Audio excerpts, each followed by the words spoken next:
بسم اللہ الرحمن الرحیم۔ وضو کے بعد آسمان کی طرف انگلی اٹھا کر اللہ تعالیٰ کا یہ نام 7 بار پڑھ لو، گھر میں دولت کا ڈھیر لگ جائے گا، پورا محلہ معجزہ دیکھ کر حیران رہ جائے گا۔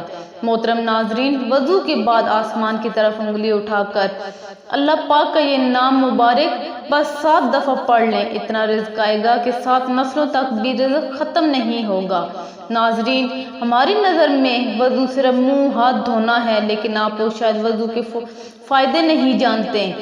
لیکن آپ صرف ایک بار کرنے کا فائدہ کیا ہو سکتا ہے، کتنی بڑی فضیلت ہے، آج میں آپ لوگوں کے سامنے بیان کروں گی، پھر آپ خود کہو گے کہ ہمیں ہر وقت وضو میں رہنا چاہیے۔ ناظرین، وضو کرنے کے بعد ایک ایسا وظیفہ بتائیں گے، اگر وہ وظیفہ آپ کر لیں، یعنی جو شخص وضو کے بعد وہ وظیفہ کرے گا، اس کی پوری زندگی بدل جائے گی۔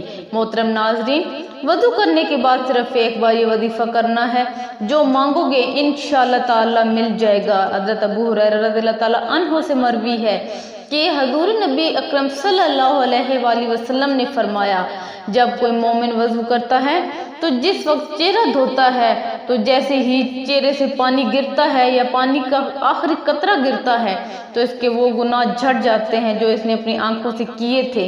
جب وہ ہاتھ دھوتا ہے تو جیسے ہی ہاتھ سے پانی کے قطرے گرتے ہیں یا پانی کا آخری قطرہ گرتا ہے تو اس کے وہ گناہ جھڑ جاتے ہیں جو اس نے ہاتھوں سے کیے تھے۔ اور جب وہ اپنے پاؤں کو دھوتا ہے اور جیسے ہی اس کے پاؤں سے پانی گرتا ہے یا پانی کا آخری قطرہ گرتا ہے تو اس کے وہ تمام گناہ جھڑ جاتے ہیں جو اس نے اپنے پاؤں سے کیے تھے، یہاں تک کہ وہ گناہوں سے پاک ہو جاتا ہے۔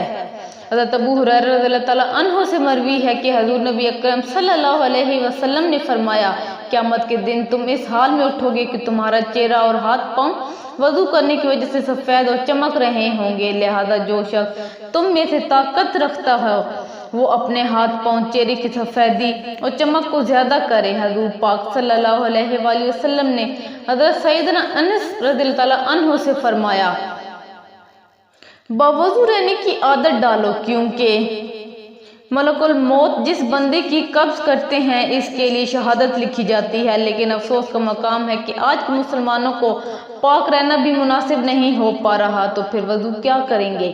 اور وضو نہیں کریں گے تو نماز کیا پڑھیں گے؟ کبھی سوچا ہے کہ اگر ناپاکی کی حالت میں موت آ گئی، اس حالت میں انتقال ہو گیا تو اللہ تعالیٰ کو کیا منہ دکھائیں گے؟ موت کا کچھ پتہ ہے؟ کسی کو نہیں پتہ، اللہ تعالیٰ کے علاوہ کوئی نہیں جانتا۔ تو حدیث شریف میں آتا ہے، وضو کرنے کا سب سے بڑا ثواب ہے کہ باوضو ہو کر سونے والا، یعنی رات میں جو باوضو ہو کر سوتا ہے وہ روزہ رکھ کر عبادت کرنے والے کی طرح ہے۔ تو اس کے لیے وضو کر کے سویا کرو۔ اگر آپ چاہتے ہیں کہ آپ پوری رات عبادت کرو تو آپ بس وضو کر کے سویا کرو، آپ کو پوری رات عبادت کرنے کا ثواب ملے گا اور 7 روزے کا بھی ثواب ملے گا۔ نبی صلی اللہ علیہ وسلم نے فرمایا کہ نماز جنت کی کنجی ہے اور نماز کی کنجی طہارت ہے، اور حضور اقدس صلی اللہ علیہ وآلہ وسلم ارشاد فرماتے ہیں کہ قیامت کے دن میری امت اس حالت میں بلائی جائے گی کہ منہ، ہاتھ اور پیر وضو کی وجہ سے چمکتے ہوں گے۔ صحیح بخاری، جو وضو کرتا ہے اس کے نام اعمال میں اللہ تعالیٰ 10 نیکیاں لکھ دیتا ہے۔ وقت کی نزاکت کو مد نظر رکھتے ہوئے وضو کی طرف چلتے ہیں، وظیفے کی طرف چلتے ہیں۔ وضو کرنے کے بعد اگر کوئی شخص یہ وظیفہ کرے گا تو انشاءاللہ اس کی تقدیر بدل جائے گی۔ تو سب سے پہلے آپ کو وضو کرنا ہے، اس کے بعد چلتے پھرتے آپ لوگ اس وظیفے کو کر سکتے ہیں، یا آپ رات کے وقت سونے سے پہلے وضو کر کے اپنے بستر پر جاتے ہیں تو بیٹھ کر تب بھی آپ اس عمل کو کر سکتے ہیں۔ سب سے پہلے آپ نے 3 مرتبہ درود پاک پڑھنا ہے۔ ایک دفعہ آپ درود پاک میرے ساتھ بھی پڑھیے، اللہم صلی علی محمد وعلی آل محمد کما صلیت علی ابراہیم وعلی آل ابراہیم انک حمید مجید، اللہم بارک علی محمد وعلی آل محمد کما بارکت علی ابراہیم وعلی آل ابراہیم انک حمید مجید۔ درود پاک پڑھنے کے بعد یا حیو یا قیوم کو بس 7 بار پڑھنا ہے۔ حضرت امام غزالی رحمۃ اللہ علیہ فرماتے ہیں، جو کسی بھی جمعے کے دن 1000 بار یا حیو یا قیوم پڑھتا ہے اور جو وضو کے بعد اس کو پڑھتا ہے